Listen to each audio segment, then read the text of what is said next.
Welcome everyone. It is the third episode of Cook with Amore, Cook with Love. It's the #1 self-care cooking show where not only do you see and watch how you can make an easy feel-good recipe at home, I'm also going to share with you some self-care cooking tips and hacks because we all need to inject a little bit of balance and self-love into our lives because we deserve it. For those who are new to my page, have recently followed me and you find yourselves on this live, I'm Paola, the Tiny Italian. I'm a self-care cookery teacher and Italian food expert. I'm actually doing this live from Puglia, which is my second home in southern Italy.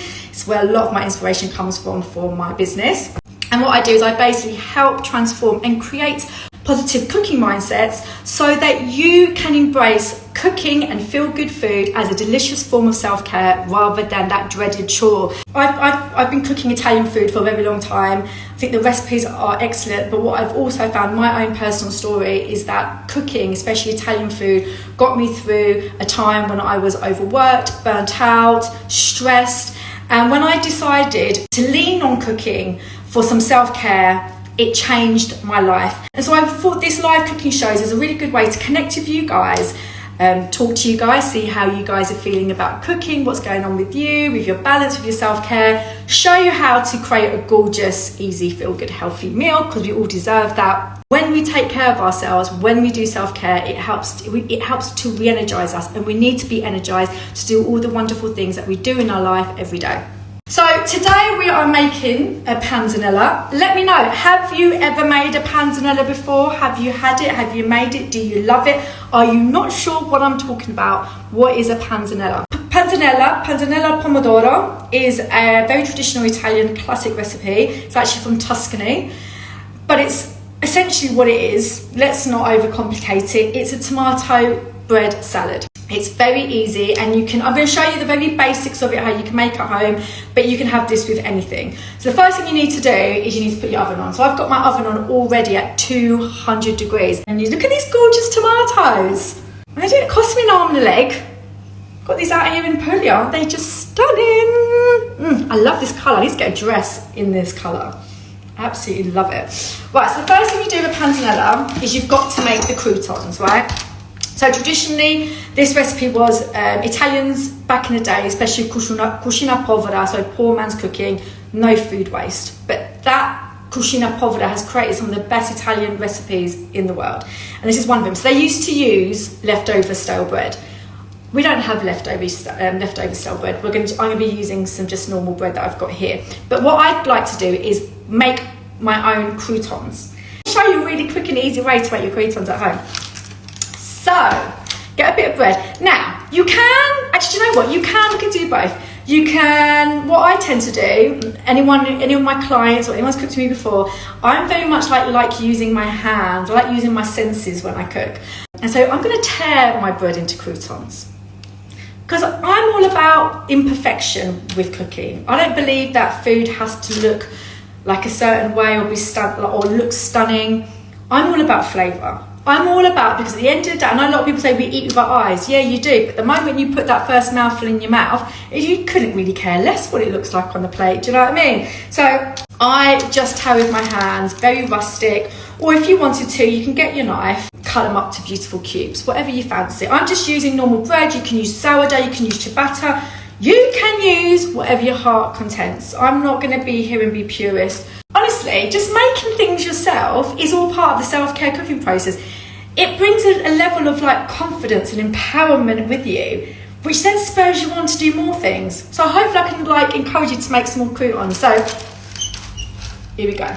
Literally in a tray, just in there. So we get some olive oil, really easy, simple stuff. Now all you've got to do to make your own croutons, basic, is olive oil, drizzle of olive oil, and then you can season them and you can add whatever you like.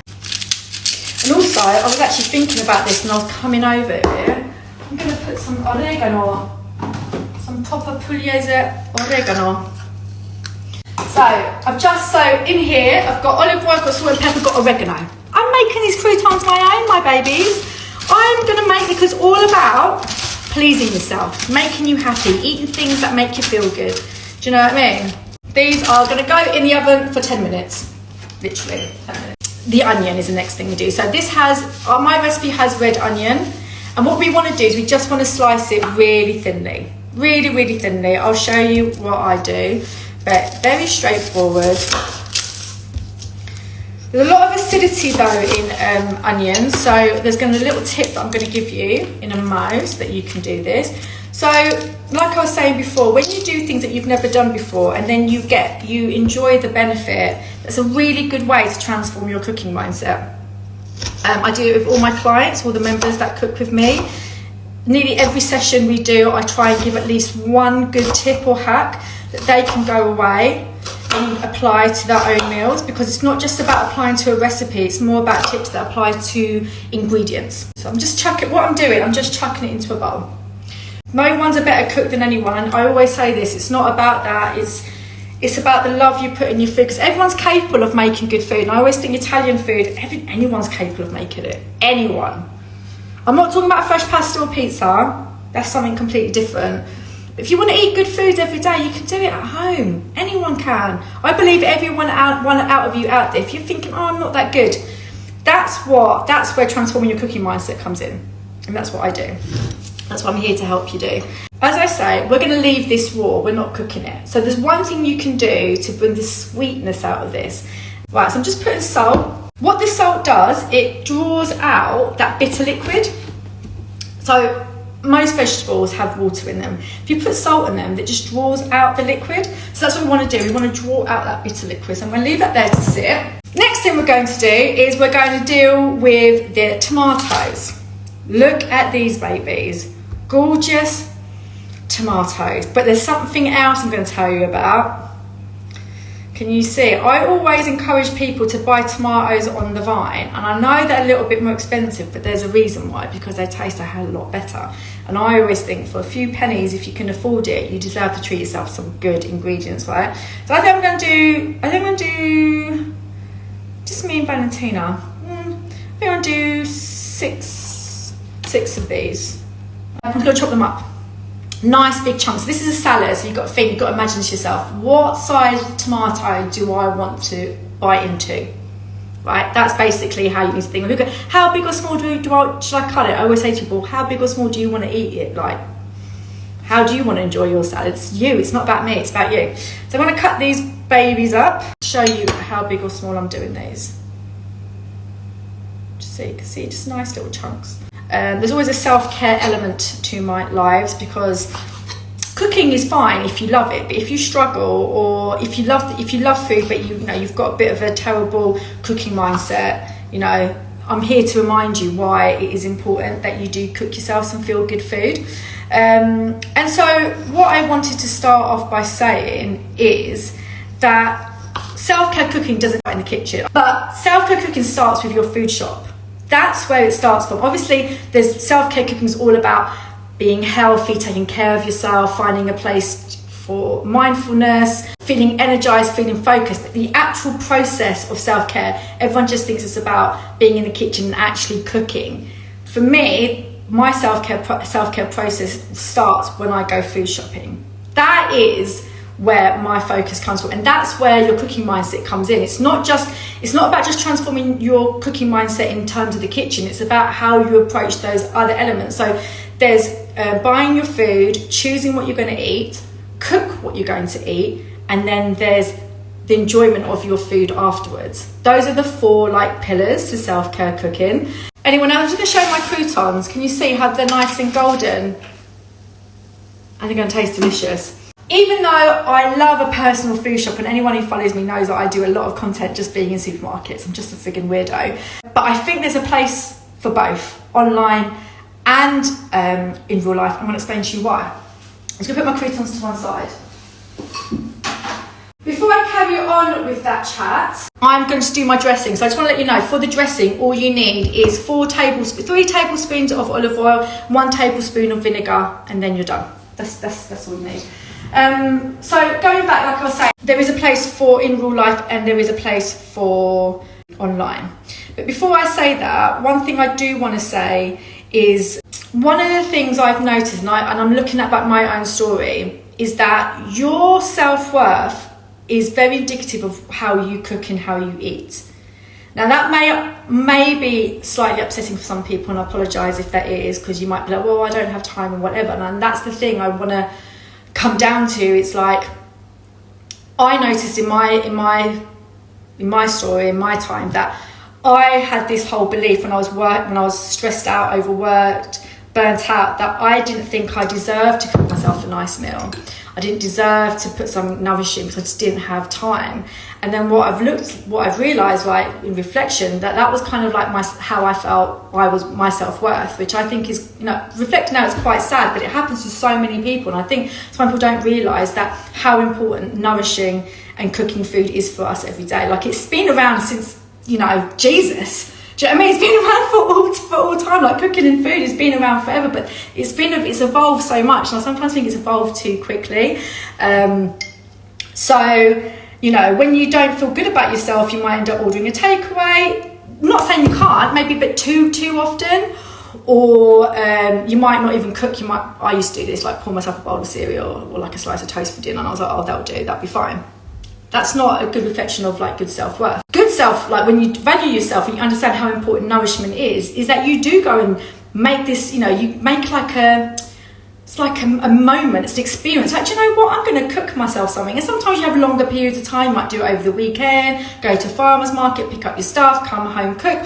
Or sometimes, it may just be those 20 minutes because you need to eat well, but you're going to enjoy those 20 minutes. And I think that all comes down to like cooking mindset, and transforming it and creating it a positive experience rather than a negative one, because I know a lot of people find cooking a chore. So while I think going shopping is amazing, and sometimes it's not always easy for everyone, there's one of my favourite chefs wrote this book, and she suggested this tip, and ever since I've read it, I was like, it's genius, absolutely genius. Let me tell you something.